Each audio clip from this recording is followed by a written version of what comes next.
Hi there! In my last video I showed off the starter Pokemon designs I made for a Korean Pokemon region. In this video I'll be going over all the evolutions for the starters by type, 6 total plus small bonus.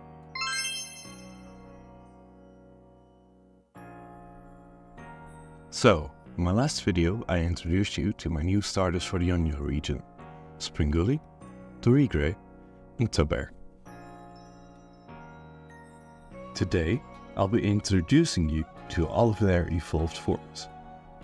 When talking about starter Pokemon evolution lines, a common consensus within the Pokemon community is that male stage starters are often like the awkward teen years of starter Pokemon. Little evolutions for starter Pokemon are most often a sort of transitional phase for them. Though they aren't quite matured just yet, they have grown with you to a point where they've become more capable, like Marshtomp or Florgado evolving from walking on all fours to walking on two legs, or Ivysaur's bulb beginning to blossom, to even Quilladin getting a new layer of protective armor. Most of these traits get played up when they are about to evolve, where Quilladin's protective armor becomes a whole knightly attire for Chestnut, to Ivysaur's bulb going into full bloom, to Braixen becoming a full mage as Delphox, or even Drizzile coming out of its shell to becoming a suave kind of humanoid looking spy, Lizard. I've tried to capture a similar feeling with my own designs for the Yeonjo region middle and final evolutions for my starter Pokemon. So let's take a look at it, shall we? Let's take a look at the grass type Springuli first.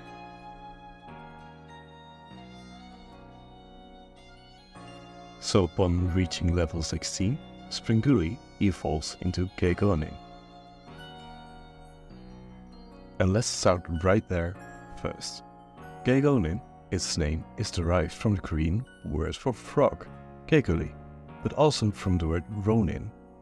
Ronin were wandering samurai in feudal Japan who had no lord or master, so why is Ronin in its name? Well yes, I'll admit, the choice is a bit odd, but given some extra information, it might clear up the reasoning behind it a bit more. In Korea, long ago, around the 6th to the 10th century, there was an elite warrior group of male youth in an ancient kingdom that was once located in what is now known as Korea, Silla.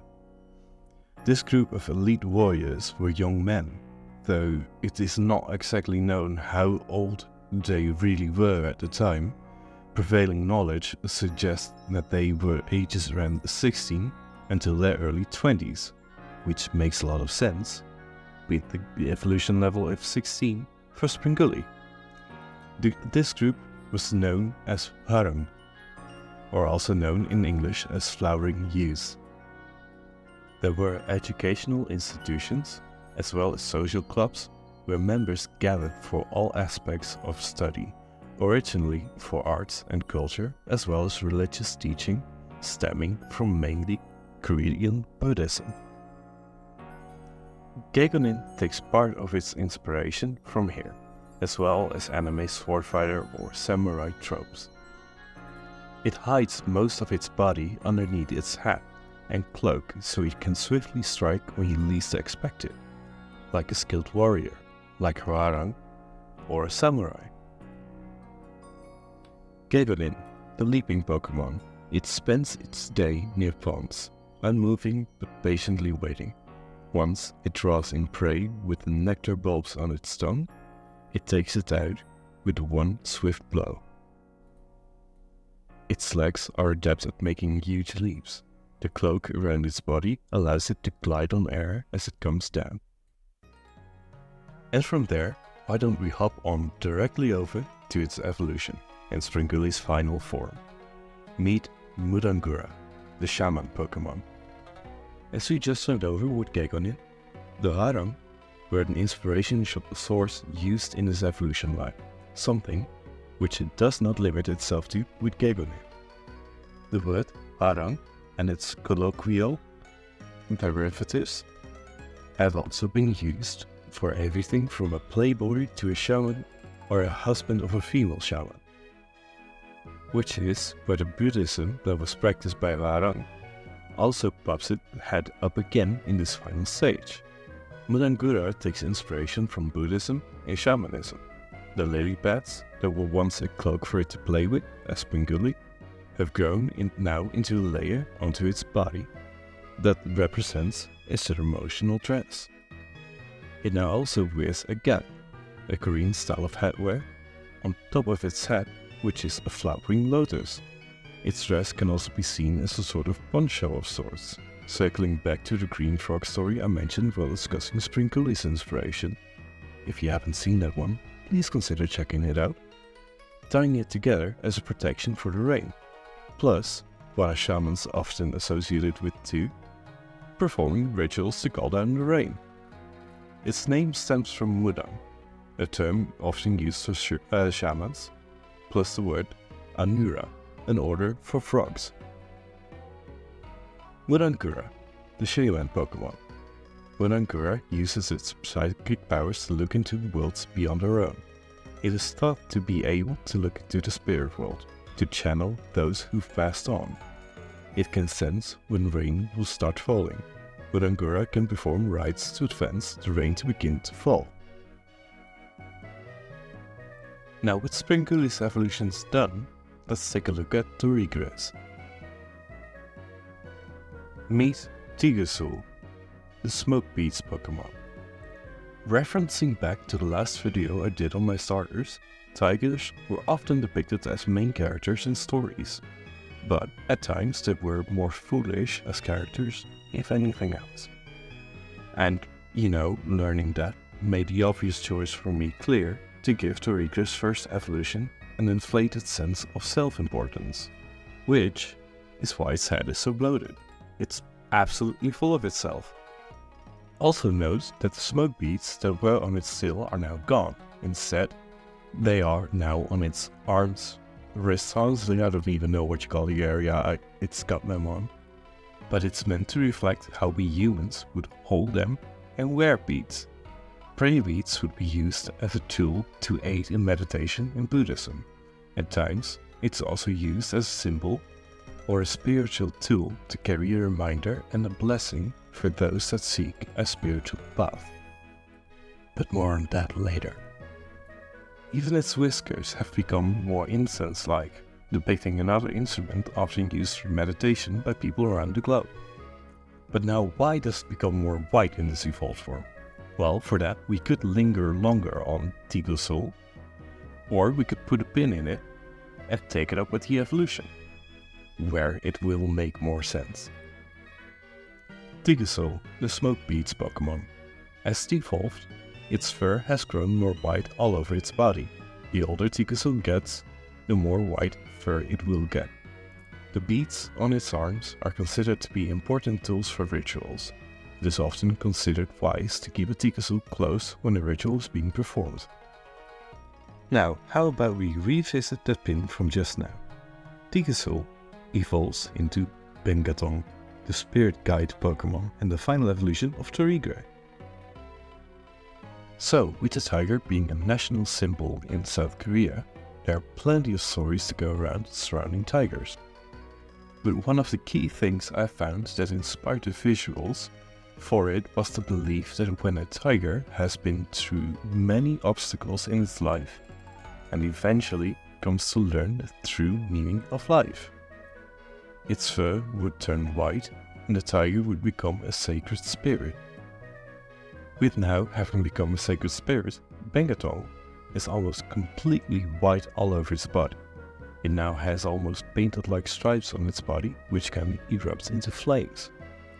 Plus, its whiskers now represent the smoke pipes it would have in those stories, mentioning when tigers used to smoke, as a sort of proverb describing old times way back when. A big thing I also factored in while designing Bengatong is the fact that the Litten line does also exist. That said, I chose to more or less flip it around, whereas Litten and Torrigre would walk on all fours, with Incineroar walking on its hind legs. Torrigre and Tigasol walk on 2 legs, with only Bengatong walking on all 4s. Bengatong, the spirit guide Pokémon. It is said to be able to see lingering spirits. The light of its flames draws those spirits in and helps to guide them to beyond. The brighter the blue in its flames, the more spirits are near it. All the stripes on its body appear to be flames themselves. If it ever gets extremely agitated, all of the stripes erupt in flames.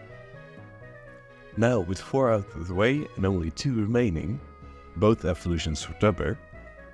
Before I get to that, I just want to say, if you've been liking the video up until this point, please consider leaving a like, a comment or even subscribing. It would let me know that you'd like more of these. Okay then, back to it. When Tubbear evolves at level 16, it evolves into Scubbear. Scubbear's name simply stems from Scubba and bear. It has graduated from floating around like a kid in a pool to a full-on diver.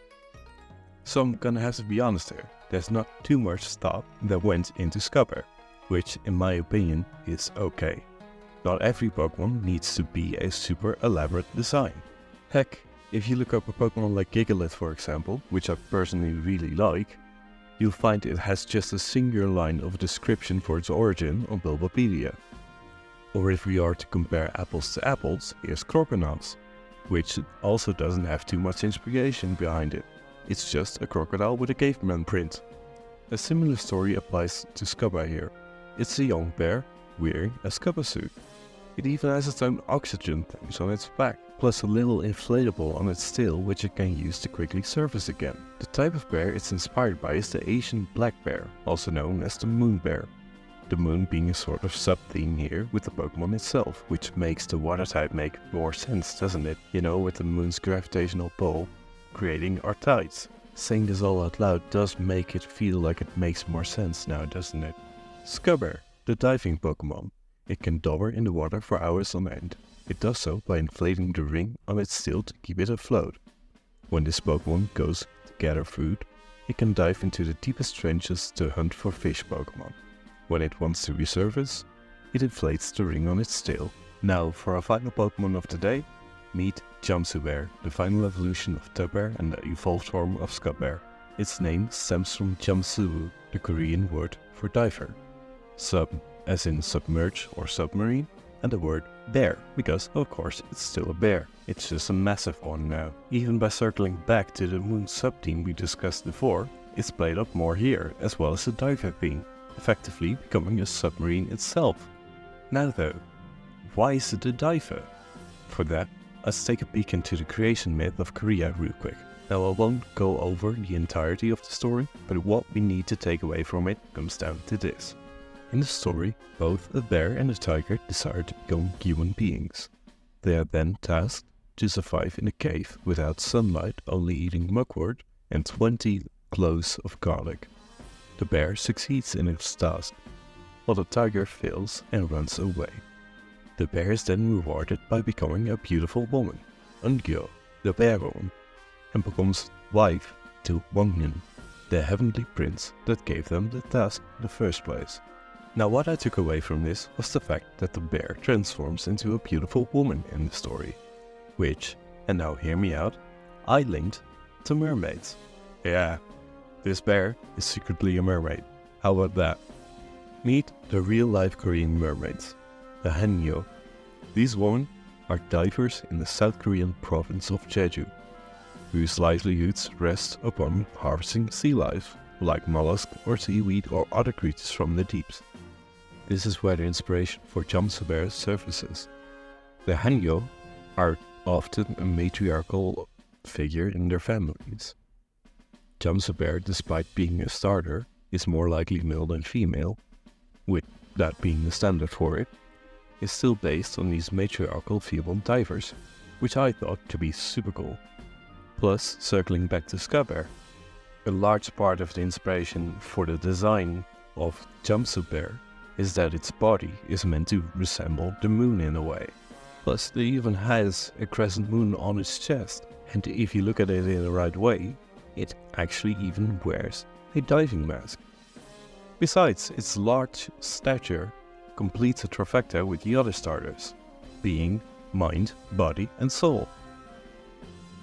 Tubbear, the tanker Pokémon. It can propel itself by shooting water from the tanks on its back. The crescent shapes on its body can function as light sources. Its body is covered in almost metal-like fur. Despite its weight, it's very buoyant. It can capture food in the slots on its fist. Hey, thank you so much for watching. If you liked the video, please feel free to let me know by leaving a like, maybe subscribing or leaving a comment.